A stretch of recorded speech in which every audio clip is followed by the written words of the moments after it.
Good morning বন্ধুরা, তোমরা সবাই কেমন আছো? আশা করছি ভালো আছো, আমিও ভালো আছি। দেখো আজকে সকালবেলা এত ভালো লাগছে প্রকৃতিটা দেখতে। দেখো আমি তোমায় দেখাচ্ছি পেছনে আকাশটা কি সুন্দর। আমি যেহেতু রাস্তায় বসে আছি, আমার পেছনে মাঠগুলো দেখো এত ভালো লাগছে দেখতে। তোমাদের আমি দেখাচ্ছি, দেখো। যেহেতু আমাদের গ্রামের রাস্তাঘাট, মাঠ খুব সুন্দর, সকালটা মানে এত ভালো লাগে। আমি রাস্তায় এসে বসে হাওয়া খাচ্ছি। দেখো আমাদের রাস্তা দেখো, আছে এখনো পর্যন্ত এরকম রাস্তা কোথাও আছে? আমাদের পশ্চিমবঙ্গ সরকার আজ পর্যন্ত কোনো উন্নয়ন আমাদের ঠিক মতো করলো না।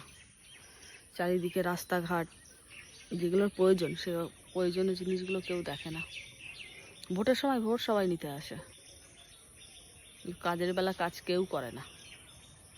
যাক বন্ধুরা, আমরা এইভাবেই প্রত্যেক দিন এই রাস্তা দিয়ে যাতায়াত করা, প্রত্যেকটা মানুষ স্কুল কলেজ ছোট ছোট ছেলে মেয়েরা এইভাবেই চলছি, এই লড়াই নিয়েই চলতে হচ্ছে। তো তোমাদের কার কার আমার ভিডিও দেখতে ভালো লাগে প্লিজ কমেন্ট করবে।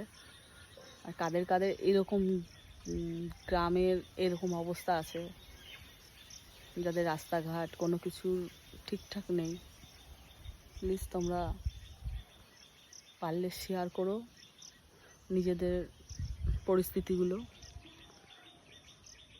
আর কি বলবো, দেখো কি ভালো লাগছে। যতই ফ্যানের হাওয়া খাই না কেন, প্রকৃতির হাওয়ার একটা অন্যরকম অনুভূতি, আর বেশ শরীরটা ঠান্ডা হয়ে যায়। হ্যাঁ টাটা, আর কিছু বললাম না।